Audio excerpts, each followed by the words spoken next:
poolside on the island of Kona the day after the 35th Ironman World Championships in Hawaii. Possibly the longest introduction ever to the runner-up. Rachel Joyce, welcome along. Thank you. Hello. Hi, everybody.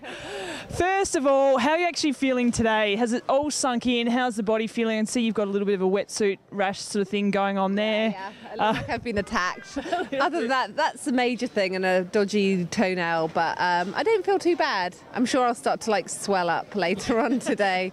Rather attractively. Yes, the nice cankles for the dance floor later on. Yeah, looking forward to that. Now, has it sunk in that you've just come second? Not only second, but you're only the fourth woman ever to go under the sub 9 hour barrier here in Hawaii. It's kind of sunk in. I think everything goes in a bit of a haze after you cross the finish line, and you barely sleep, and so it almost feels like it's the same day as yesterday. But no, I woke up with a smile on my face, and I'm definitely happy. And I really wanted to win, but when you've given everything in a race, I am really happy with second, because I know there was nothing else I could do, and Rinny just was amazing out there all day. So yeah. I want to talk to you about the start of the race. We thought that there might be, about half a dozen women who'd come out together in the water, but it ended up being about 10 or 11, I think, off the top of my head.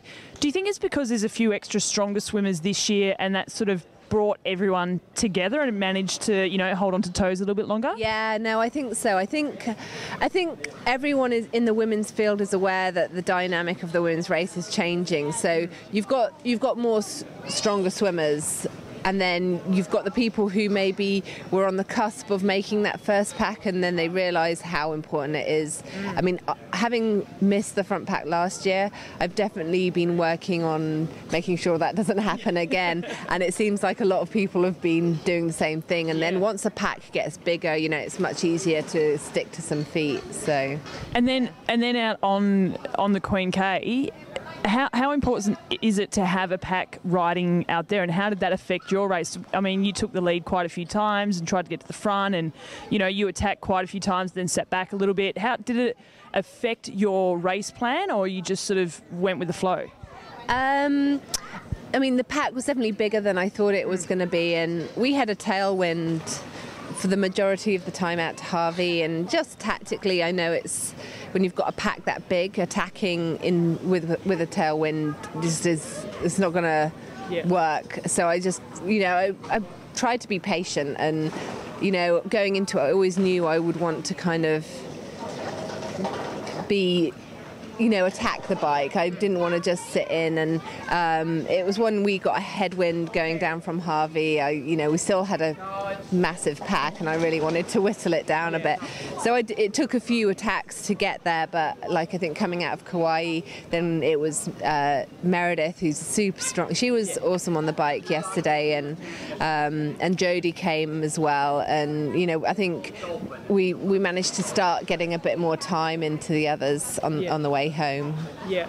And when you were coming back into T2, were you analysing or summing up, or sizing up, I should say, your opposition? Like, who were the good runners? Did you know how far back Rinny was? I hadn't had too much information on how far back Rinny was, and who's the obvious person.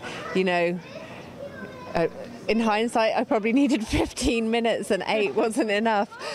15 would have given me a little buffer.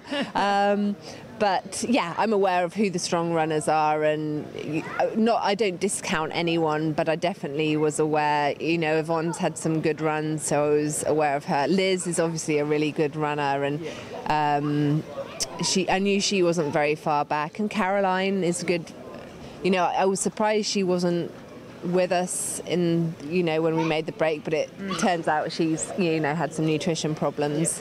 So there were a few people, but I kind of realised probably about halfway that those gaps hadn't come down very much, and I'm quite good at holding an even pace during the marathon, so I didn't get complacent. You have to just keep plugging away, but I really wanted the win, so I was mostly thinking about that rather than who was chasing me down. Yeah.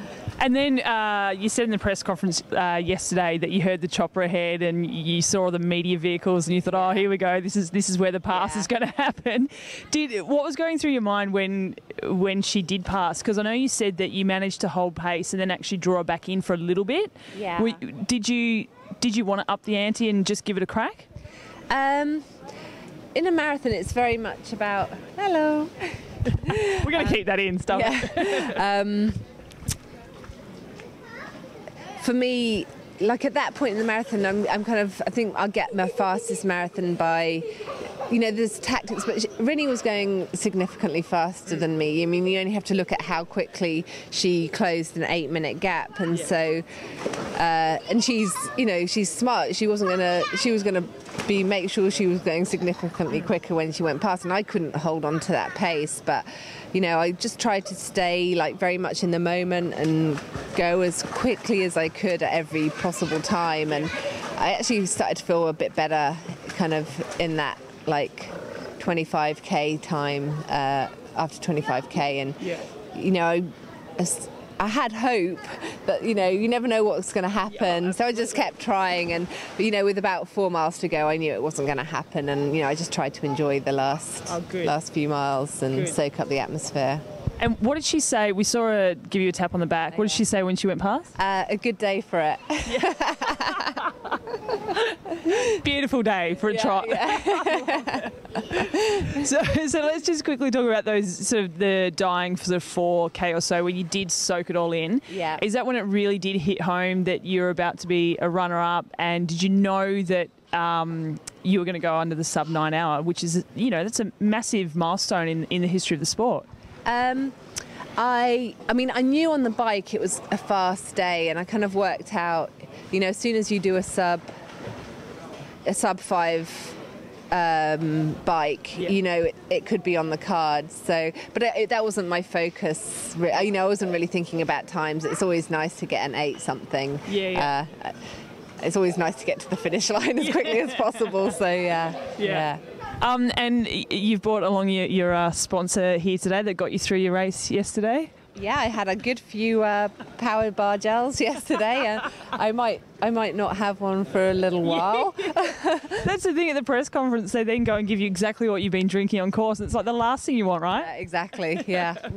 I just want to quickly talk about what's next for you. Obviously, a year that you weren't racing very much just because of injuries and bits and pieces. And we spoke to you before this event, and you're saying that. It's one of the things that you actually love about this sport is actually racing. The training's great, but you want to get back out there. So are you aiming to get in some few early races and then really start notching up a few more towards next year? I'm still, I won't make a decision for another week, but part of me thinks maybe now I've had a good result here, I should draw a line under the season and actually get on top of the niggles that I've had all year. And I don't want them carrying over to 2014. And, maybe just sometimes you've got to be grateful for what you've achieved and not get greedy. And, I don't want to have an injury ridden. It's not fun being injured, and although I've had some great races, it's been tough as well because it's just mentally exhausting kind of getting an injury and then having to deal with it and then get back into things. So I just kind of want to chill. Well, it's a massive credit to you that you have you've had a few injuries and a few issues, so mentally you've had a tough year, but to finish it off with the second at the World Championships, you've got to be happy with that, summing up your year. Yeah, I'm really pleased. Well, go on and enjoy your power bar breakfast, but of course, more importantly, your Mai Tais this afternoon. Yes, I'll see you out there. Oh, you will.